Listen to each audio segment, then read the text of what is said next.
राम राम। मैं संतोष चापरवाल आपको खांसी, जुकाम, बुखार का अच्छों की इलाज बताती हूँ।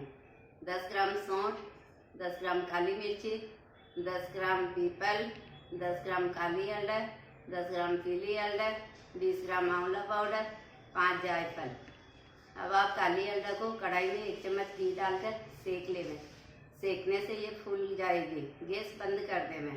पीली हल्दर होती है, उसमें गुठली होती है, फोड़ कर गुठली निकाल लेवें।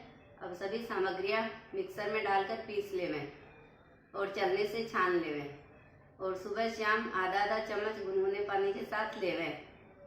इसके साथ में सौंफ पाउडर भी लेना आपको, क्योंकि ये सभी सामग्रियां गर्म तासीर की होती है। और अगर आप इसके बाद अनार का जूस पिएंगे तो जल्दी ठीक हो जाएंगे। और ये दवाई गर्भवती महिला नहीं लेवें, क्योंकि ये सभी सामग्रियां गर्म तासीर की होती है और ये सभी सामग्रियां आयुर्वेदिक की दुकान पे मिलती है। राम राम।